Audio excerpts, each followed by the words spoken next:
Welcome to the Ad Nauseam Podcast, where classical gourmands everywhere can finally get their fill. Join us for a delectable discussion of Greco-Roman civilization stretching from the Minoans and Mycenaeans through the Renaissance and right down to the present. And now, ladies and gentlemen, here are your hosts, Dr. David Noe and Dr. Jeff Winkle.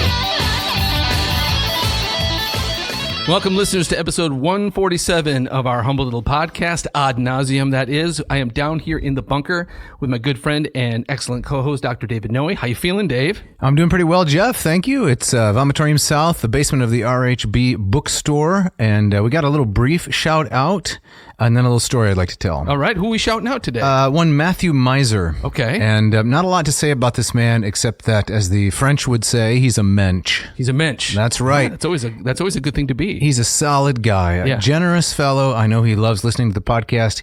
He's out in the woods of Pennsylvania, and because of his personal kindness and generosity, I just wanted to give him a thank you here on the air. Is he lost in those woods? Is he wandering around somewhere? I don't think so. Okay. I think he's a forester. Oh, really? Yes. An actual forester? Yes. All right. So walk, forester, walk. We might say. Well, excellent. Yes. Well, many thanks for being a faithful listener. Yes. Yeah. And so I've been doing a little bit of cooking lately. Oh, okay.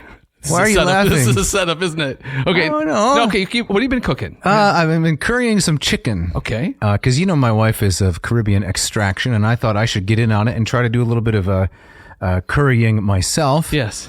And my dad happened to be over. Yep. Right. And once I rose above the noise and confusion, yes, I could kind of get a glimpse beyond this illusion. I was soaring ever higher. But did you fly too high? I did, right? And it wasn't going very well, the cooking, right? Yeah. And I said, Dad, I'm really struggling here. What do you think? Should I persist or should I just quit right now? Right. And guess what he said? I can guess, but you're going to tell me, right? He said, curry on, my wayward son. And that gave you the fortitude to finish the dish? That's correct. That's awesome. Excellent. Yeah. Kansas. Yeah. So Jeff, how are you feeling and what are we up to? I'm feeling good. I'm feeling a little rusty because as I think our loyal listeners will see. It's been a few weeks since we put out an episode. Yeah. There's been a lot going on. Yeah. I had a very sad death in the family, which took a lot out of me, frankly. And you've been working hard with your grading of exams. I had a little bit of travel. Yep. Went down to the Carolinas and visited the Veritas Preparatory School in Greenville, South Carolina. Yeah, you wanted to give them a little shout out. Tell us a little bit about the school. Yeah. Met some great folks down there. Did a teacher's in-service, taught Latin and a tiny bit of Greek for about a day and a half. Some fantastic individuals. Excellent. I mean, they are serious about their language instruction. I was really impressed. Got to teach an AP Latin course on Caesar's De Bello Gallico, Book 5, if memory serves. Uh-huh. And the students in that class, they were firing on all cylinders. Is that right? That's right. Wow, so prepared, and did they keep you on your toes? Very impressive. Yes. I made one of them get up and do a little bit of a victory lap, which is one of the things I do in the class. He's celebrating a triumph? Yeah, you get something right, you get to parade around the classroom. Alternatively, if you get something wrong, you have to crawl around it on your knees. Yeah, that sounds about No, right. I don't do that. So yeah, it was a very good time. Good to be down there in the Carolinas. And Jeff, what are we up to today? We have another interview. All right. This is one Dr. Kirk Summers, who I believe he's a friend of yours. He is. Okay. And I wouldn't say we're besties, but getting close. Oh, excellent. Right. Yep. So who is Kirk Summers and how do you know him? And maybe set this up a bit. Well, he is a professor of classics at the University of Alabama, Birmingham. Mm-hmm. He's an incredible scholar, polyglot. He's also an entrepreneur. And we can ask him some questions about that, I suppose. Yeah. He's one of the world's leading scholars in the 16th century Reformation, Renaissance theologian and poet Theodore Beza. Oh, wow. And Beza lived from 1519. That's when he was born. He died in 1605, 86 years. That's pretty good for the 16th century. Oh, it's incredible. Yeah. And a fantastic life. And Kirk is, I don't know, the world's leading expert, or he's in the top 5 for sure. Yeah. And I have been privileged to be associated with him and to work together on a few projects. Fantastic Latinist. And we're going to talk today about his book called A View from the Palatine. Oh, I've stood on the Palatine.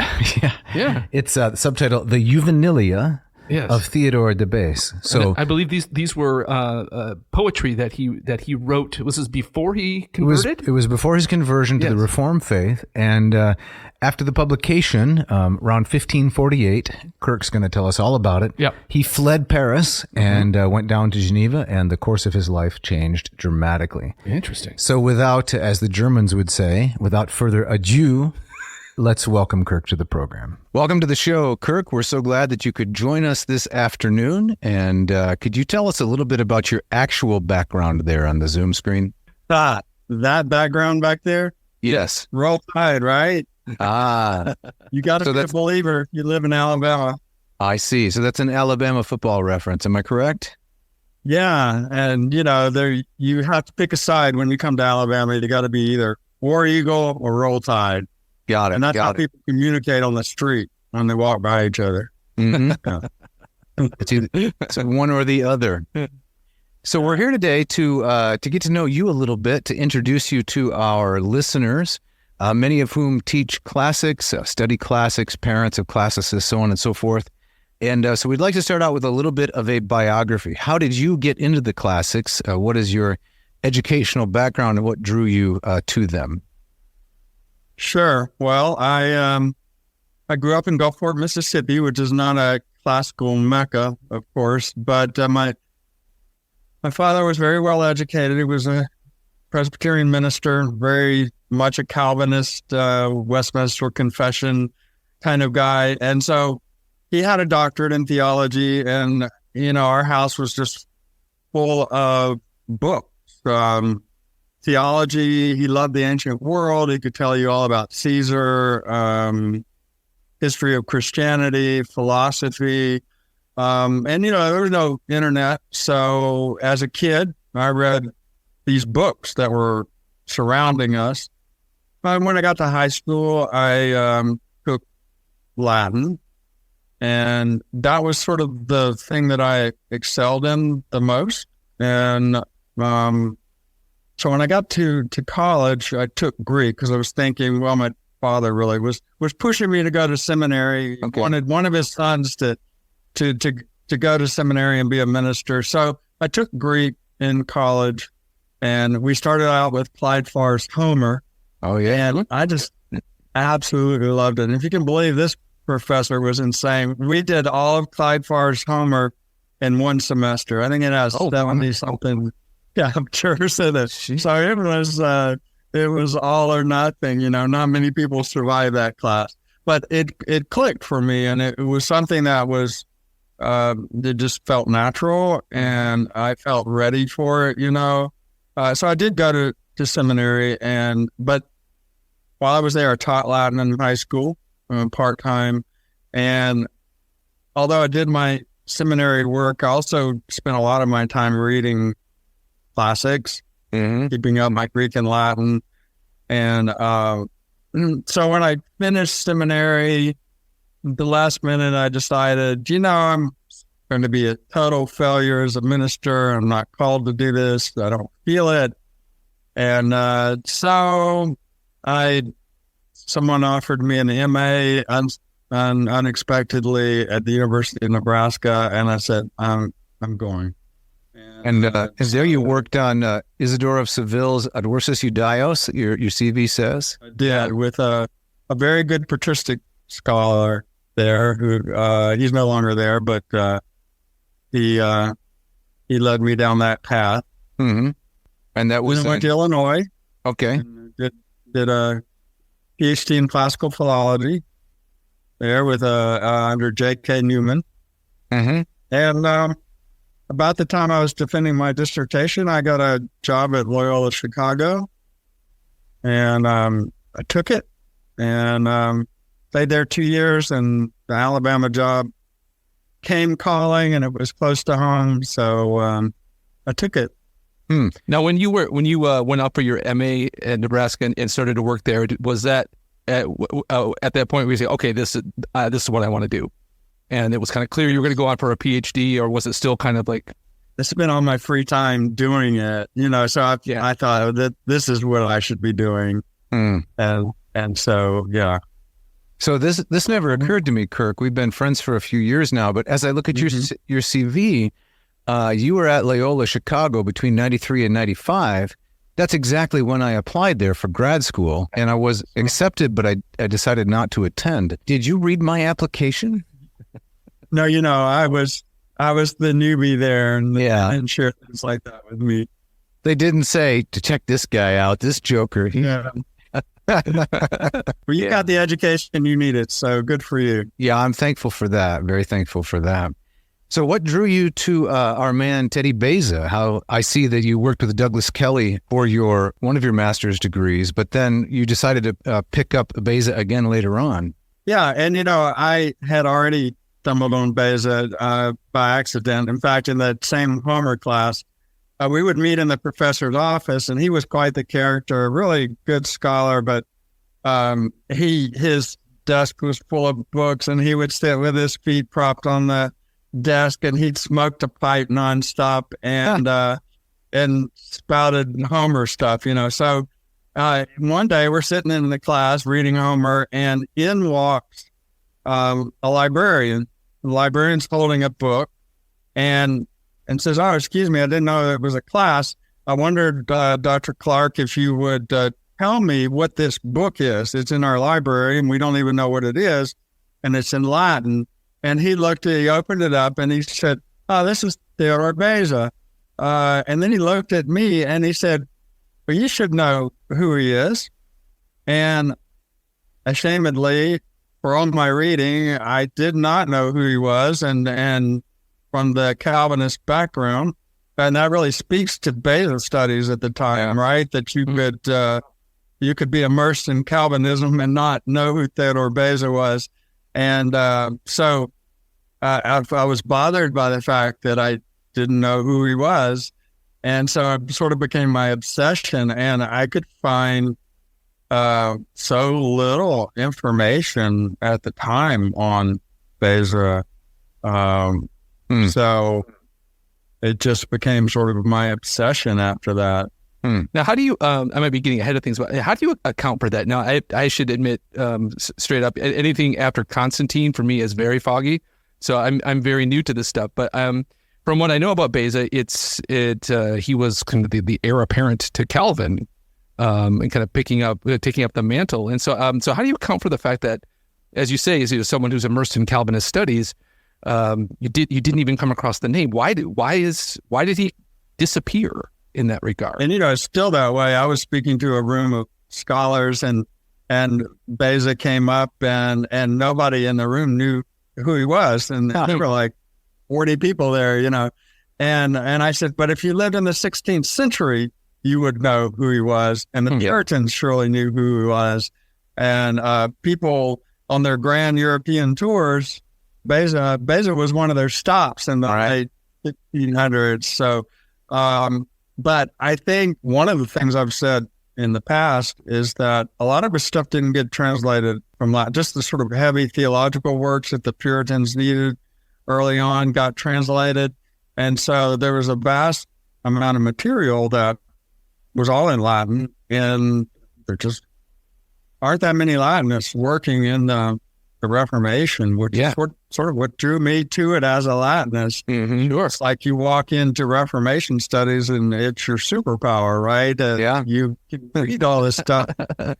And so people kept going over the same text, and they weren't necessarily the best texts to understand Beza.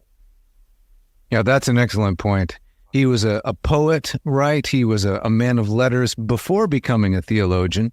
And he's primarily known for his Life of Calvin and the Table of Predestination, which is, correct me if I'm wrong, that's an appendix to the Confession of Faith that he wrote? The tabula? It appeared as a separate work. Okay. Okay, I'm mistaken about that. So what led you to write this particular book, one that you've told me you're not all that happy about, but I think it's an enormous contribution, published in 2001 by Arizona State University, as this great title, A View from the Palatine, the Juvenilia, the childhood or childish poems of Beza. What led you to write this work? Actually, one of the earliest volumes I got into my hands of Beza was I think it was the 1713 edition of Beza's poetry, and I stumbled on it in a bookstore. And not that long after, I had learned who Beza was. And so I thought, I've got to read this and understand it, you know.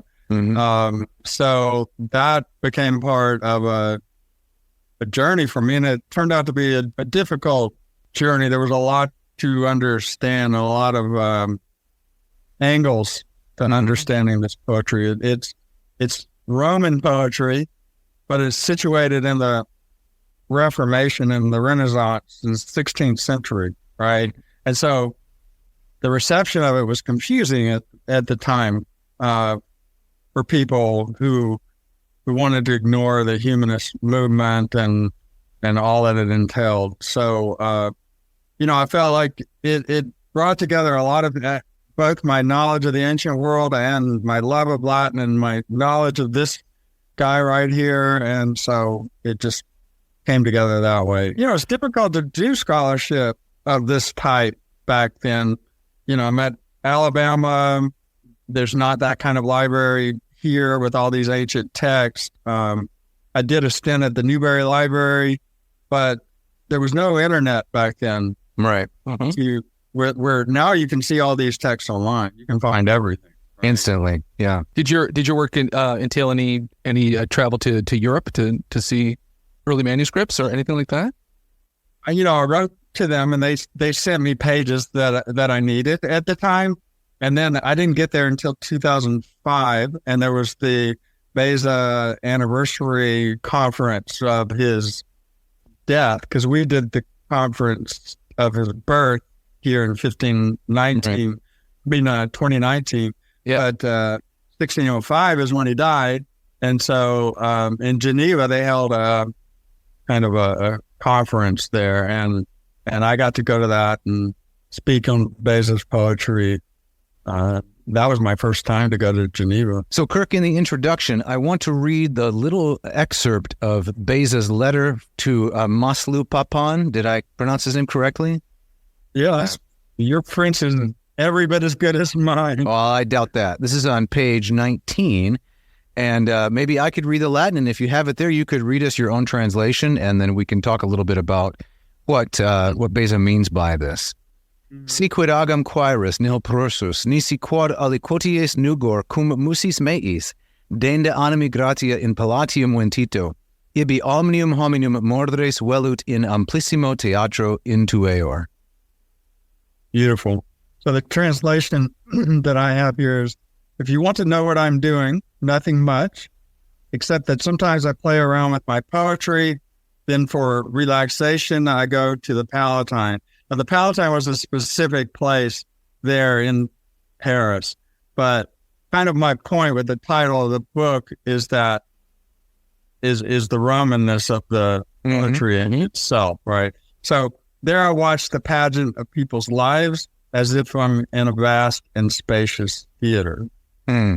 So is Beza then making an allusion or a reference here that his pursuit of poetry is a specific kind of poetry is a Roman pursuit, but he's deliberately adapting it to a Parisian context in the 1530s?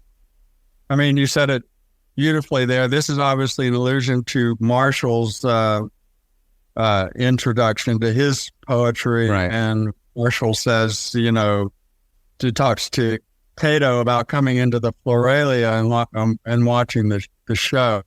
And so I think when you approach Beza's poetry, you have to be sensitive to the Romanness of it. This was histrionic. It comes out of the sort of farcical, satirical tradition, the carnival tradition, because certainly the Floralia, the Saturnalia, which is alluded to often in Beza's poetry, is all part of the carnival tradition. So you've got exaggerations, hyperbole, emphasis for featuring the grotesque. Everything is turned upside down. There's laughter.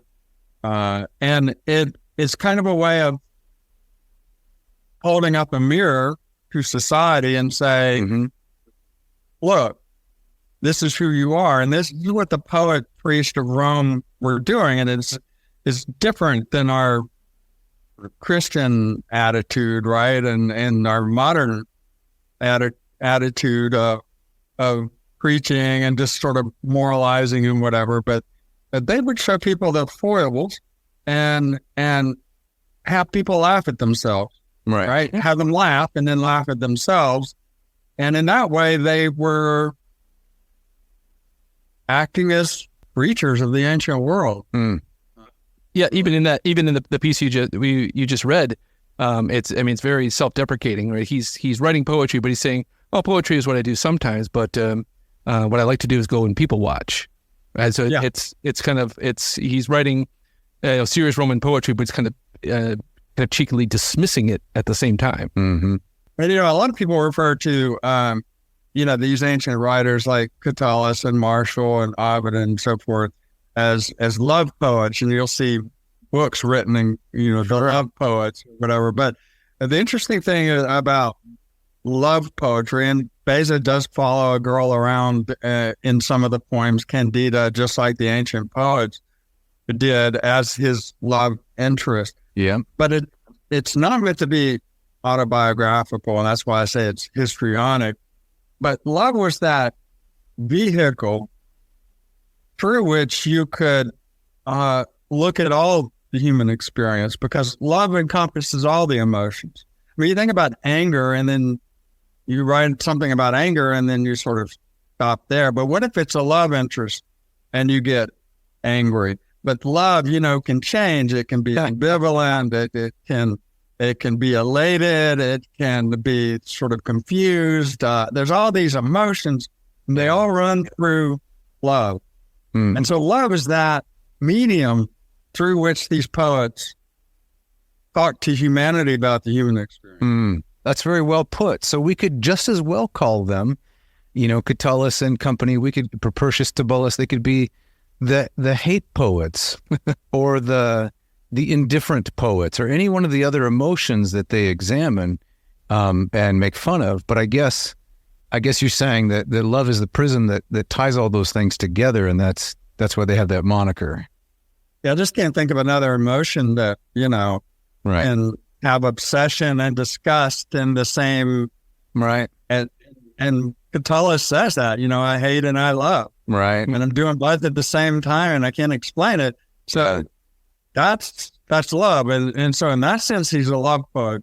But that's not what they mean. They mean he couldn't control himself. He really was in love with a specific girl. Let's figure out who she was and so forth. And you're missing the point. The poet's elusive in this. He's talking about you. You're supposed to be looking back at yourself, not at the poet. And that's different than modern poetry, of course. Yes. I'm hoping later in this episode you can help us out with another area of your expertise, and that is how Beza, for a long time then, had to apologize for the youthful indiscretion and even the charge that he was run out of Paris by the Senate, for immorality. But we want to kind of tease the audience with that, talk about it later, and do some other things first. So the first poem in the collection, this is on page 6, is the Descriptio Publi Decii Patris from the Sylvae. And rather than Jeff or I explaining to the audience what occasional poems are, I think you would do a better job, Kirk. What are Sylvae? Sylvae refers to the woods. It's just material that you use to get across a point that you want to make. So it's any sort of material that you want to use out there in the world, and you write a poem with it, but it usually's got some sort of aim behind it. You're building something with the material. Mm-hmm. So that's the metaphor. And rather than the collection having an overarching theme like the Metamorphoses, which is about change and mythology, the Sylvae or the Sylvae are written for specific events, and they're not necessarily connected in a broader pattern. Is that right? Yeah. And that's what you see here in the Sylvae. Right. So maybe we can read a little bit of the beginning here. I don't know. I could read a couple of lines of hexameter, and then you can give us some translation, and we can talk about this first poem in the collection. Does that sound good? Sounds good. All right. Iam roman naki eis virti iam cedere laevo, coiperat in cornu virtus romana nec ullum, subsidi est retro quamnis space lapsa referi. So what do we have there, Kirk, and how does this contribute to Beza's overall project, please? Yeah. So the Roman line had begun to falter, and the soldiers on the left wing began to lose their courage. No reinforcements come to their aid, and all hope dissolves into retreat. Obviously, he's taken story of Roman history, and he's going to present it in a very dramatic fashion and a beautiful fashion, actually, and you feel the passion and the self-sacrifice that Decius is going to make. Uh-huh. So this is the story of Publius Decius Pater, right? And the note that you write here, do you have that, Jeff, there in your notes? I do not. Okay. Yep. Who offered himself up as a sacrifice for the safety of his legions during a battle with the Latins at Vecerus. Livy tells the story in the 8th book of his history. Right. So as you put this volume together, you did all the research. What are Beza's sources? What are his references? And then, and why do you think he chose this poem, which talks about this self-sacrifice of Publius Decius Pater, as the first in the series? What does that tell us about Beza as a poet and as a person?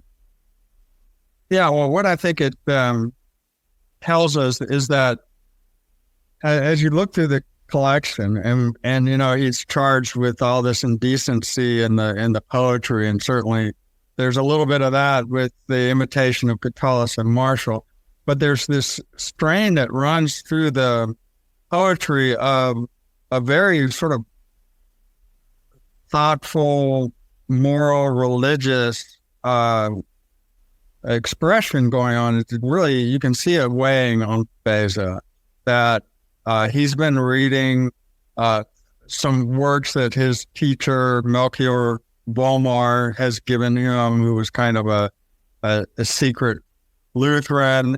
And he's being influenced by this very early on. And so he writes these poems like this, some of them making fun of the Roman Catholic Church, but others just expressing religious ideas, but always drawn from, it's as if the ancient world had touched on a lot of the truths that Christianity had discovered. There's this great poem, I may be getting ahead of you guys, but there's this great poem he's got later on in the book to Dido, and I think it's one of the places that this is the clearest. It's Dido the suicide in the Icones, or Dido about to ascend the funeral pyre is what it says in the Icones. And then in the 1548 edition, I think it's just 2 lines, right? But the translation is something like, "Girl, learn a lesson from the death of Dido." You see, that's what he's doing. You cannot rely on the bonds of friendship or the marriage bed. You can see I'm always tweaking my translations, but right. But the pondus there, I think, has something to do with constancy, and it's just it's not reliable. Friendship, the marriage bed, and girls should not throw themselves at it. And they're learning it through Virgil and the story of Dido, right? And that's something you see in Renaissance poetry. Dido is out of control with her emotions, and it brings about her destruction. But if you look in the later editions where he modifies a lot of this poetry, excises some of it, he modifies this particular poem. It's very telling. He renames it Dido the Suicide. And he says, "From Dido's misfortune, widows and maidens, learn how foolish love rewards the foolish. How foolish love rewards the foolish. And what lessons the profane prophets once taught, here's the key line, it should shame you not to have learned from scriptures. So you're later. Yeah. So right here in this 1548 edition, it's the same lessons, that he knows from scriptures, but he's so fascinated by the ancient world and that the truths are there as well, that his poetry reflects that. And later, he feels like I need to focus on scripture and bring the message out. So we might be assuming a little bit on the part of our audience here, who I can say with all flattery are probably the most educated and devoted audience in podcasting today. But the Icones were these short little poems that he wrote. And I think, Kirk, you're referring to number 2 in the collection, which is Dido Rogum Conscensura, right? Yeah. Dido about to ascend the funeral pyre. So this is a reference to, where is it, Jeff? Is it Aeneid? Is it end of book 4? 4. Yeah. Yeah. Yeah. Right. So you're referring to that, and the Latin is funera didonis sapientes est puellae, etc. And then your translation, this is what you read, right? Just to make sure we're on the same page. Girls learn a lesson from the death of Dido. Men take lightly both hospitality and marriage. So this is Beza's original composition, riffing on the tragic suicide of Dido in the face of Aeneas's abandonment. And you're saying that later on, in a later edition, not the 1548, he made a more theological point on this. Yes, it's the same point is made in scriptures. Let's learn it from scripture. I get a couple questions here. How this poetry was received, and who was the target audience? Who was this for? He had a circle of learned friends there as he went to Lyon, Paris, Bourges, and these places, and he was building this little network of friends and humanists who liked to write poetry, who were into the printing industry. He was supposed to be studying law. That's what his father wanted him to do. He was living off they call them benefices, but basically scholarships from his home church in Vézelay. And but he was sort of like me in seminary, right? He was more interested in reading ancient literature and writing poetry. So he's really writing this stuff and sharing it with his friends originally. And this is what's so interesting was we have a manuscript that he had sent to one of his friends with a lot of these poems in it. And he was a lot younger when he sent this manuscript. Now, not all of the poems are in it. He hadn't written some of them yet, but he's been writing them over several years. Now, he's 29 when he publishes them, which is why I don't really like this title, Juvenilia, and it's not his title, poem, it is what his original title was. So I've sort of backed off from that title, Juvenilia, because he was 29. He made a mature choice to publish, because the use of that word Juvenilia through the centuries has been used to say they were just childish, ramblings and exercises, but they weren't. He was 29 years old when he published this. This was a serious humanistic endeavor, achievement for him. And he thought it was going to propel him into the world of the great poets, Ronsard and into the humanist world of Erasmus. So a very similar trajectory to Calvin's desire to become the next Boudet, right? Or the French Erasmus in his publishing his commentary on Seneca's De Clementia, but they both failed in that regard. Yeah, I'm not sure that Beza would have failed as a poet any more than, I don't know how well these guys did as poets, but there were a lot of poets in the 16th century. Beza was certainly one of the the better ones, but were they failures? But you got someone like Marc-Antoine Murray, and he continued to write poetry and publish it, stay in the Catholic Church. So the next poem in the collection, did you get your questions answered, Jeff? I did, yes. Okay. Great. I just don't want to just skip over them with total prejudice. The next poem in the collection is The Death of Cicero, right? Taken from Livy and Plutarch's Lives. So it's a 24-line poem, again written in hexameters, and it's so beautifully done. And maybe just one line: Ergut ventorum rabiem pelagique furorem. Could you read us a little bit of this poem that Beza wrote, mourning the death of Cicero? Some of the translation, please, Kirk. Yeah, as he saw the raging of the winds, the uncontrollable fury of the seas, Cicero said, "Alas, I am ill-starred. The fates are after me. They demand the death of hapless Cicero.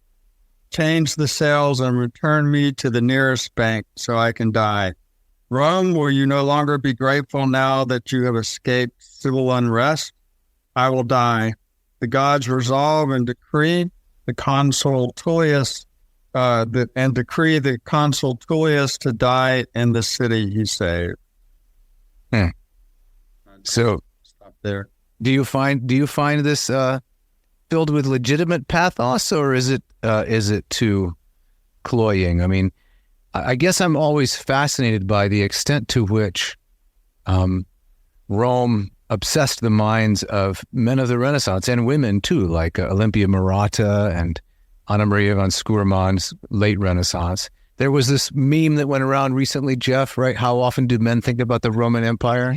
Yeah. I guess it's been about a year now, but however much moderns think about the Roman Empire, they have nothing on the men of the Renaissance. It seems like it was their life. They had a lot less to think about, right? True. Yeah, they didn't think about space travel or the stock market, cryptocurrency. Yeah, stock market. I think they felt a real connection to what Cicero was trying to achieve and the high ideals, and it really meant a lot to them. They wanted to live by them. I guess I should issue this correction. The poem is, I saw the look on your face, Kirk. The poem was actually 73 lines in length. I was just looking at the first page. The one page. Yeah, that's embarrassing. Huh? That's why I didn't read it all. And then the third poem in the collection is the Natalia Domini. So I had the chance to teach on Theodore Beza during the January term at a couple different seminaries, and I have to say, without Kirk Summers and Scott Manich, another scholar, I would have had almost nothing to present. So I used your material a lot. My students were really struck by the fact that the first poem is on Roman history, the second poem is on the death of Cicero, and then the third poem is on Christmas, right? The birth of Christ, Natalia Domini. So it wasn't as jarring to me because I've had the benefit of knowing a little bit more about the time period. But they were a little surprised because we don't think of poets having this kind of range of interest. What do you think of that? Yeah, I think that Beza wanted these two worlds to merge, and I think that even though he sort of suppressed his knowledge of the ancient world, not his knowledge, but his outward love of the ancient world and his ministry going forward after this date, we know, in fact, that he continued to read this stuff. He just saw it all as one intellectual history. And there's a poem by one of his students, Jacques Amo, in the 1590s, where he's writing to Beza's library, and he's hoping that Beza's library will make room for his own little book of poetry. But he talks about the library and how Beza sort of retreats there with all these poets and so forth, and gets in his chair and reads this stuff. And there's a kind of allusion to Horace at the end of the poem. And it's a great poem because it gives us a look into Beza's life that maybe we didn't know, because all we see is him annotating the New Testament and involved in controversies and whatever. But Jacquemot says when he wants to escape all that and rest his mind from all this turmoil that's going on in the Christian world, he comes back to this material and just sits in the library and reads it. I would have pegged Beza for more of a Hulu guy, but that's not what he was doing. He was retreating. He was not. Studying. Where was I in the 60s and the 70s? Yeah, studying the ancient poets.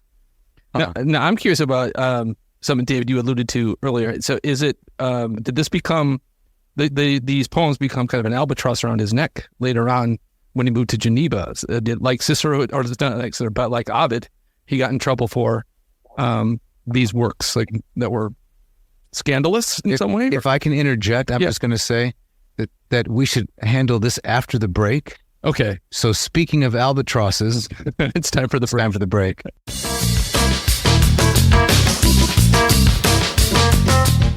This episode of Ad Nauseam is brought to you by Ratio Coffee. Ratio Coffee, the brainchild of entrepreneur Mark Helweg out in Portland, Oregon.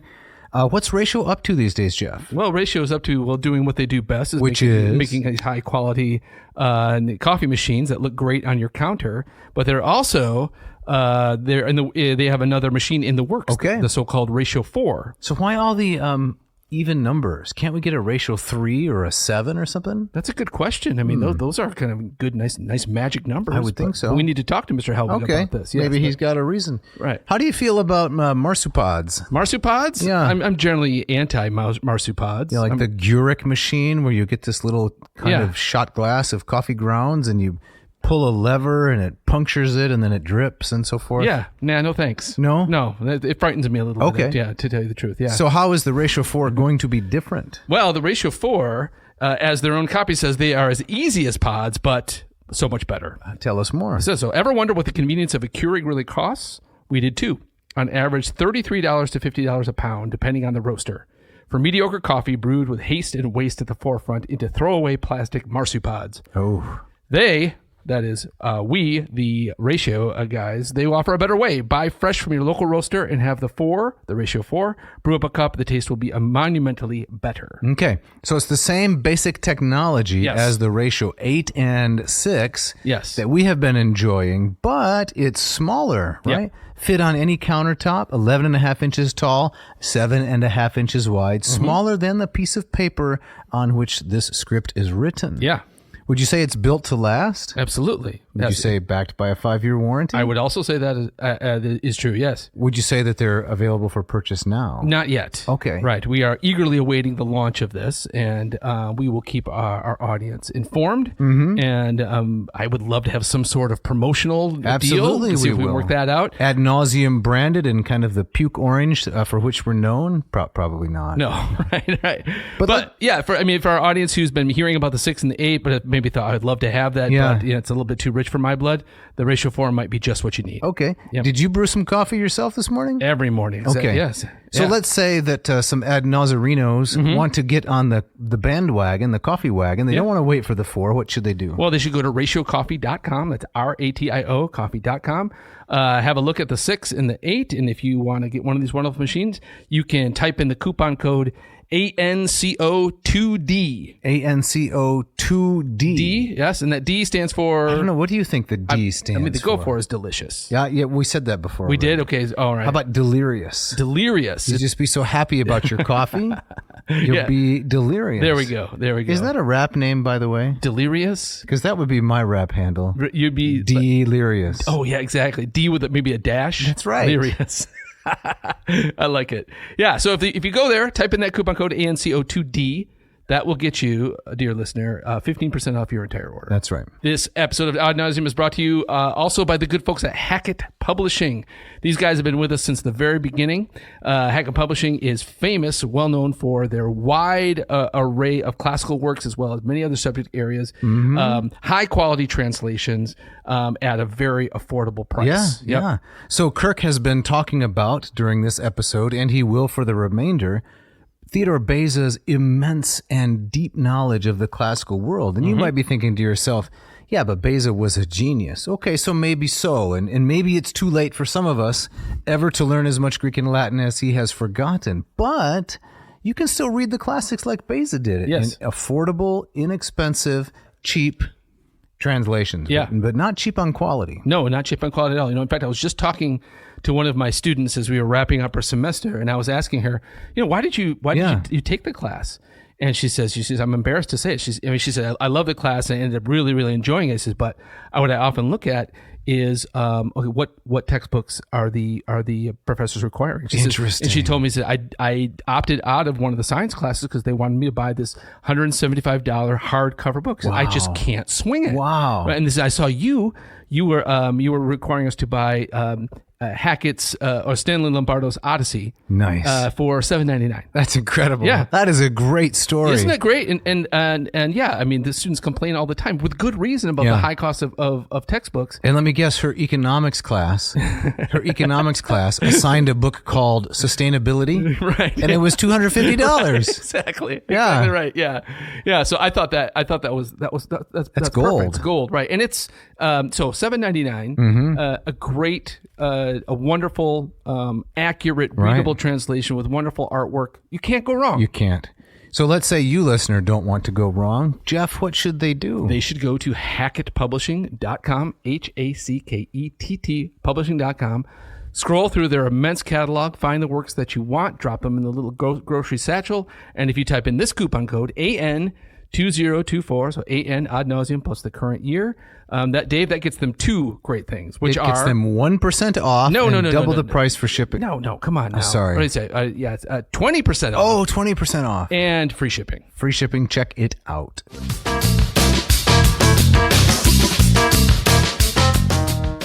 Yeah, so as we get back into it, Kirk, I wonder if you could comment on how these poems were received later in Beza's career after he had moved to Geneva and the direction of his life changed, and did these poems become a scandal for him? Yeah, and it's interesting that he did go to Geneva right away when he fled Paris. He wrote these poems, and some of them were a bit on the loose side, and he then had a deathbed experience, thought he was going to die, and he decided, I can no longer be a kind of closet Protestant, Lutheran, he probably would have called it at the time. I'm going to flee Paris, and I think too he had to flee Paris because some of the poems were pretty critical of Catholicism. So anyway, he did go to Geneva, but the work for him immediately after he fled was in Lausanne. And so he ended up going to Lausanne. And before they would hire him, he had to explain and publicly apologize for this poetry that he had written. The one poem in particular, right, where he says he can't choose between the friendship of Candida and is it Adalbertus? Is that the other? Yes, that's right. Yes. And that's the poem that became sort of the most scandalous, even though I don't even think it's the most scandalous of all the poems. But it's the poem that sort of dogged him.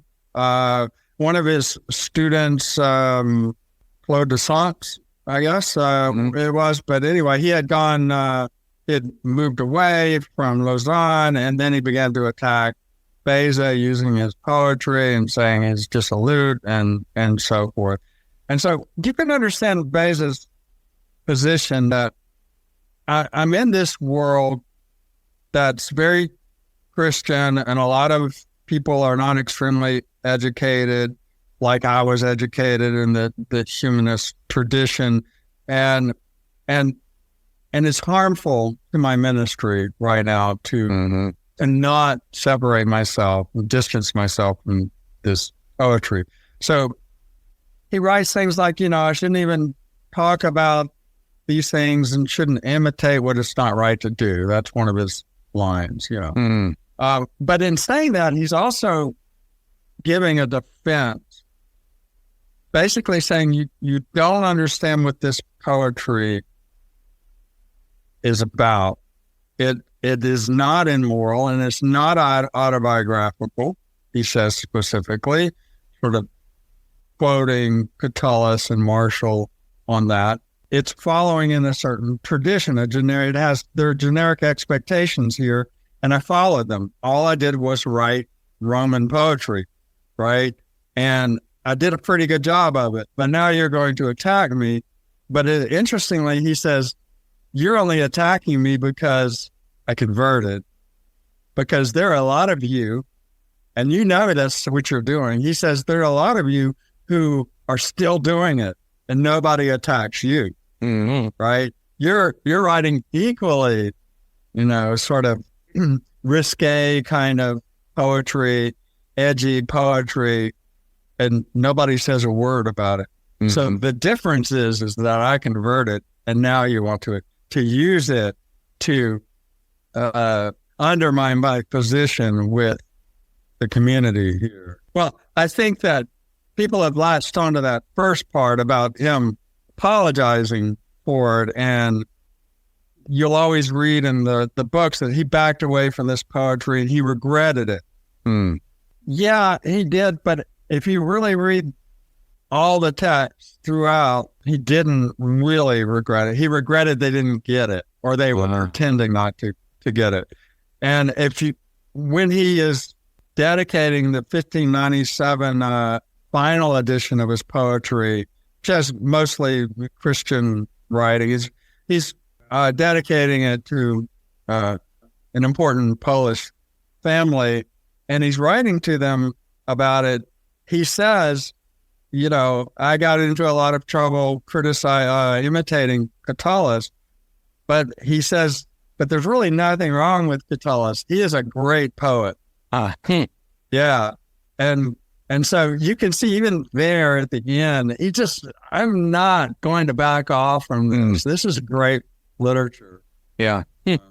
So when he fled Paris in 1548, he was married to, was it Claudine Desnosse? Is that her name? That's right. That's her name. Yeah. And so they had a secret common law marriage before that. And if I'm remembering, it's been, I don't know, 3 or 4 months since I read the articles that you wrote.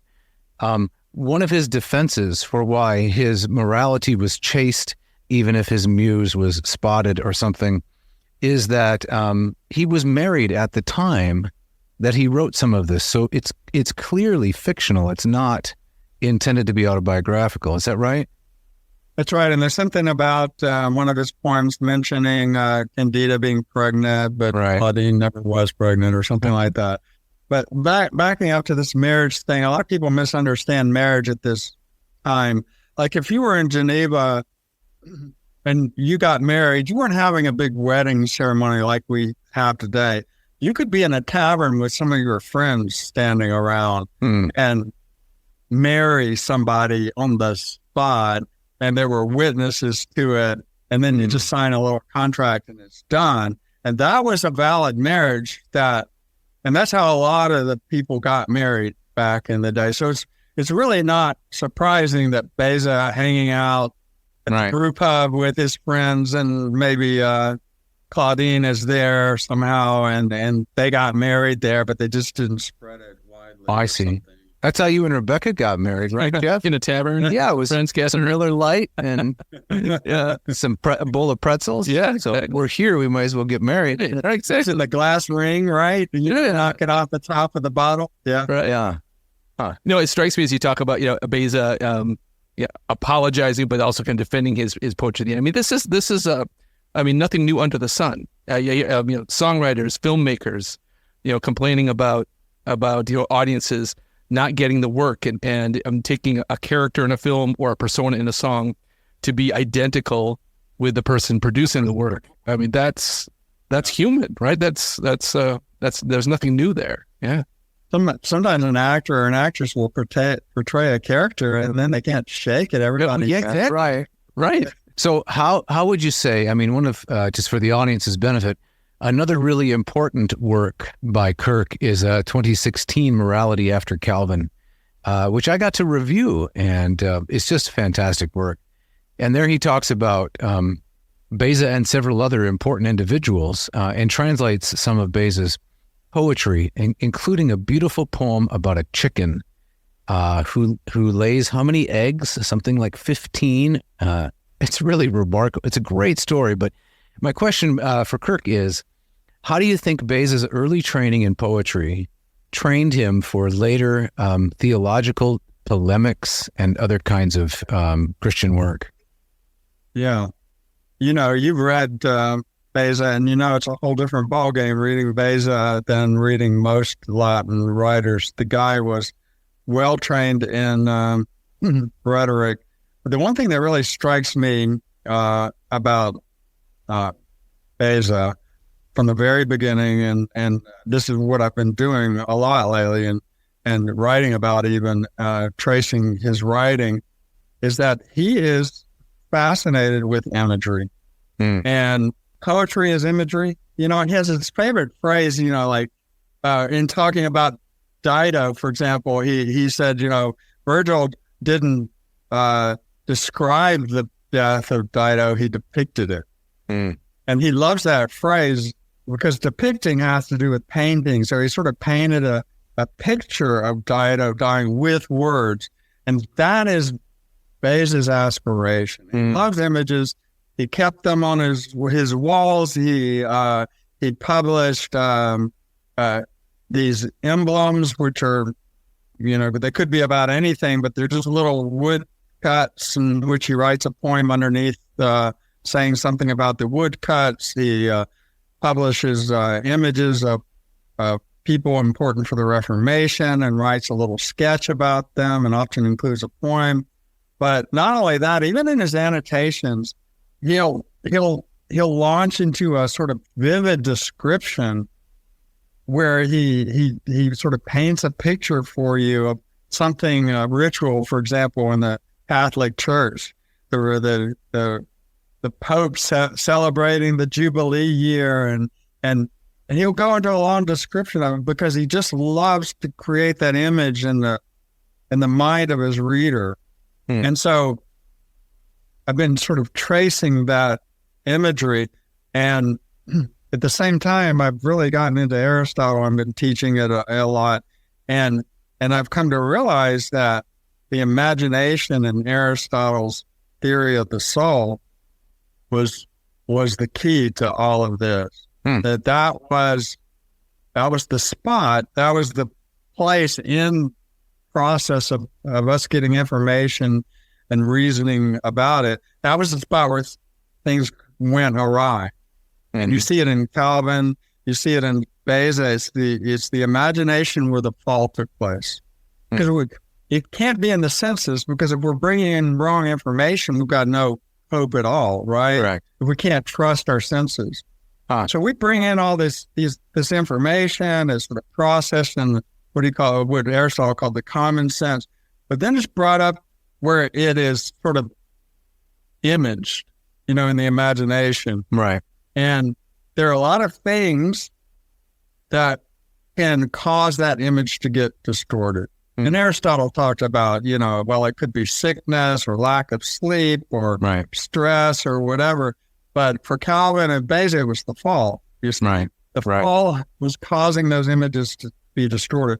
So Beza's goal then is to sort of image Christianity, to correct those images for people with his writing. And so anyway, I really think it's a feature of Beza's work. That's fascinating. Yeah. It clearly can't be in reason per se either, because a syllogism is either correct or it's not. You can't misrepresent modus ponens. You can believe a lot of fallacies, but once you explain to a person this is how it works, if A then B, I suppose you could choose the wrong premises, right? But it's not clear to me how reason itself per se could be corrupted. It has more to do with the ends to which it's put. Because Beza would say that we would cease to to be a human being if we could no longer reason, we could no longer sense. Right. Right. But those images we can be reasoning based on wrong information. Oh, that's really fascinating. Do you want to talk about the chicken poem a little bit as we start to wind up the episode? All I recall about it is that I got criticized for spending too much time on it. What? Yeah.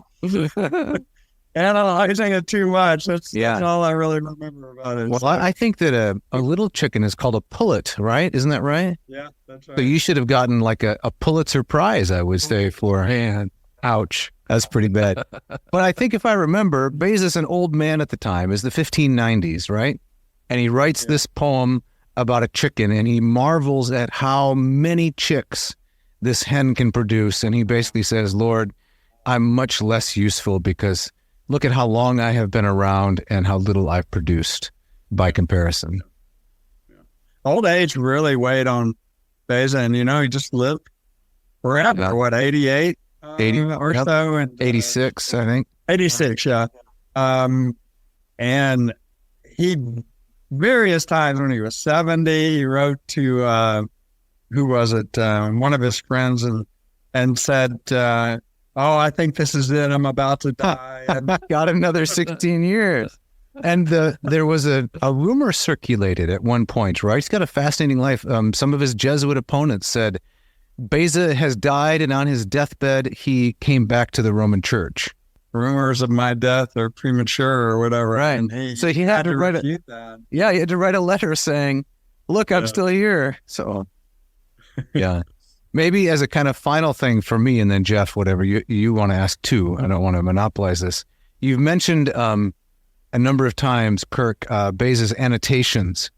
And because I know that's one of the things you're working on now, maybe we can give our listeners just a little bit of a hint of what the annotations are and what you're contributing to them. Yeah. So in 1556, Beza was asked by Stephanus, the great printer and scholar, to create a Latin translation of the New Testament and to annotate it, which he did, a first edition. But it really wasn't until he got to the 1582 edition that we see him using a lot of a couple Greek manuscripts that others hadn't looked at, and he's also using the collation of Stephanus himself on some manuscripts in the Paris library. And so he puts together a Greek text, a Latin translation. It goes through two more editions after that, the 1589, 1598. There are some minor editions where some of the annotations are sort of excerpted and smaller edition is created. But this was his masterpiece. This is what he spent his time on. And the annotations, while some of them get off into, theology and analyzing the meaning of the text, a lot of it is, he's questioning as he's translating, what is the precise way to understand this Greek text? So what is the Latin that's going to most say what the author wanted to say? And he says in the introduction to the annotations that this has got to be an international. I'm just putting the text out there, but I want everyone to write me and tell me, their opinion and where I could clean it up and do better. And we have those letters. People are writing him and saying, this word doesn't mean that, or it should, here it means this, or you misunderstood that. And he'll fix, or he'll argue against them, or whatever. So it's an evolving kind of translation. It is really the text that becomes the basis of the King James Version of the Bible. So it's extremely influential. And it's really the basis of the Geneva Bible as well, the later Geneva Bible. So extremely influential and fascinating, because there are many commentators who are quite doing it the way Beza was doing it.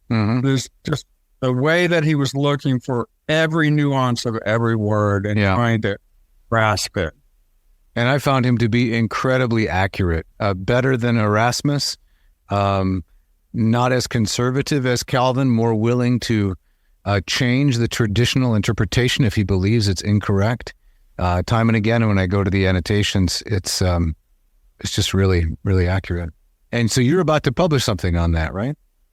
Yeah, I'm actually working on Beza's annotations on James.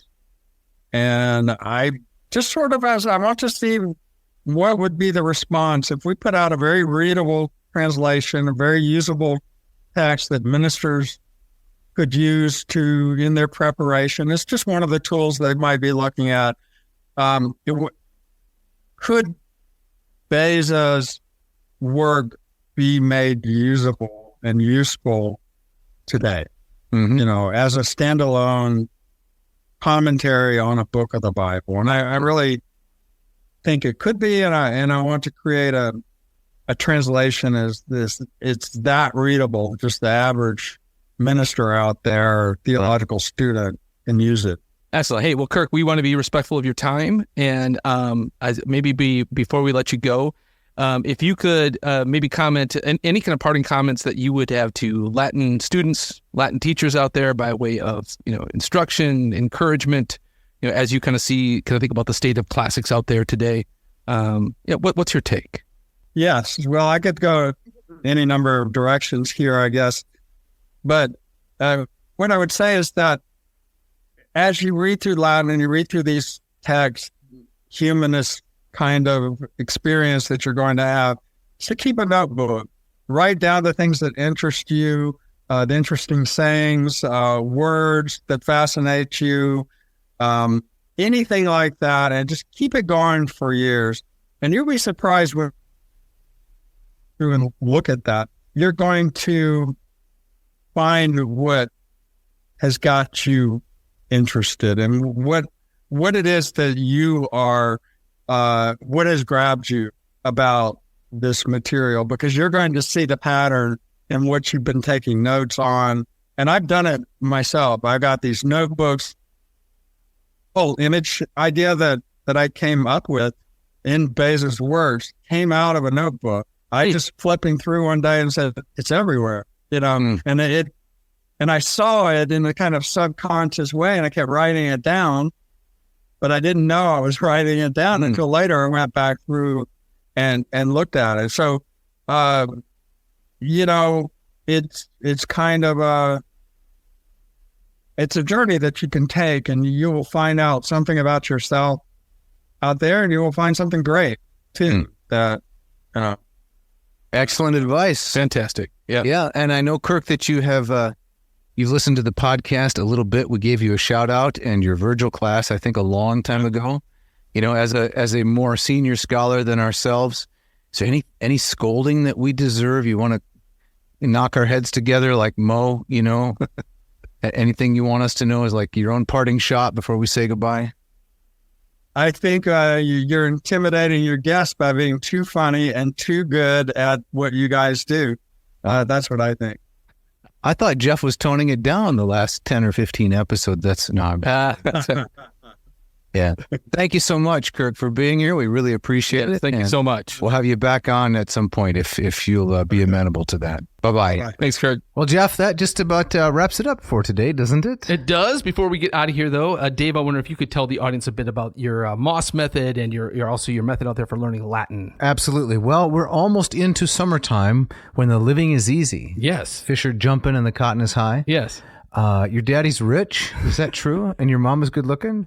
Is that how it goes? That's how it goes. Yeah. Okay. So maybe it's time to learn some Greek. Perfect. What a great summertime activity. It is, really. And so I have the perfect thing for you, mossmethod.com, 4 modules. It will take you from... neophyte to erudite. That's correct. I have compressed into these lessons the last 30 plus years of my own study and teaching of Greek. So I am first and foremost a student, and I think that I am a more experienced student than many of you, so you can learn from my mistakes. Excellent. And you can get the course, get started.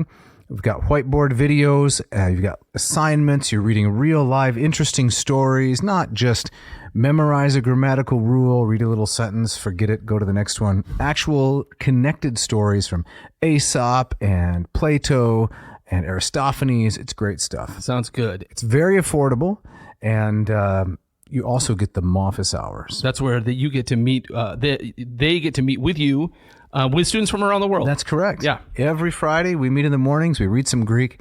I'll answer any questions that you have, which I am able to answer, or I'll find that answer for you. It's great fun. Fantastic. And if they go to mousmethod.com, they can sample some free stuff. I got tons of stuff on my YouTube channel. Almost 2,100 free videos now. Wow. Over 100 free Greek videos, maybe 200, I can't remember. The rest are Latin. Yeah. A lot of free instruction. So, there's really no excuse not to learn Greek or Latin. I understand if you don't want to.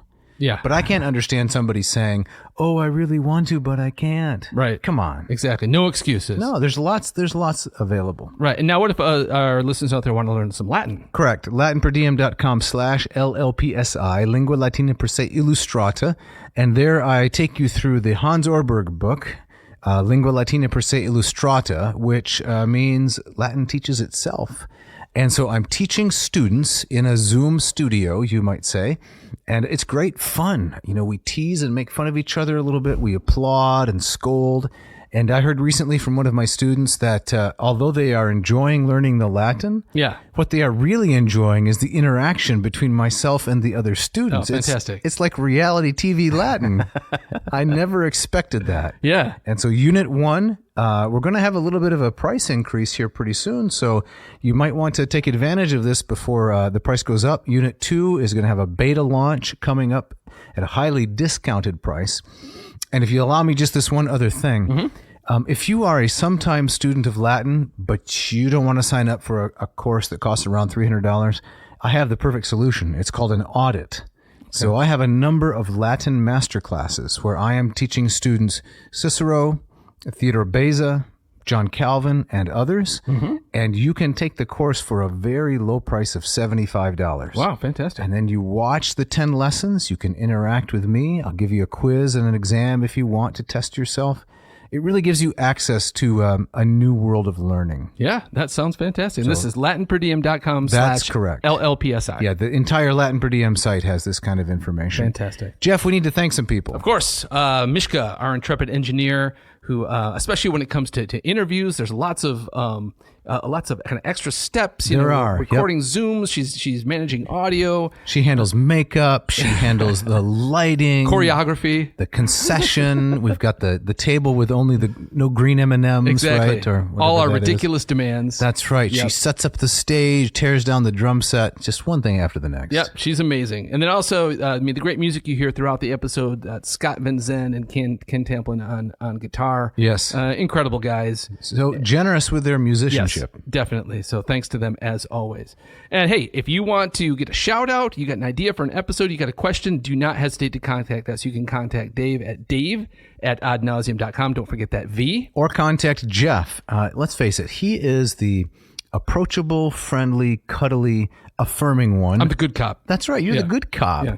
So send Jeff a kind of a message. Thank him for doing such a great job, for putting up with me, and he'll get back to you eventually. Eventually. Jeff@adnauseum.com. Don't forget the V. Yeah. What about if they want a T-shirt? Well, head on over to our website, adnauseum.com. Don't forget the V, and check out our Lurch with Merch section, and pick yourself up one of the wonderful black T-shirts with the orange. Hercules is doing something. He's wrestling with a Nemean lion. Dribbling a basketball. No, he's holding up the world. There you go. Okay. Right. Yeah. And next week, Dave, what are we up to? We're going back to Henri René Marius. Yes. A History of Education in Antiquity. Yeah. And we're going to deal with the little known but very important character, Isocrates. So not Socrates, Socrates. We skipped from A Socrates through A Socrates through H Socrates. Yes. We went right to Isocrates. It's what you got to do, right? And Jeff, I believe you have the gustatory parting shot. I do, and for this one, I went to my go-to for comedic takes on food, Mr. Jim Gaffigan. All right. And he says, of course you can't talk about Southern food without bringing up grits, right? It was like someone said, hey, if you like biscuits and gravy, without the taste of biscuits and gravy, you'll love our man-made wet sand. Thanks for listening. Thanks for listening.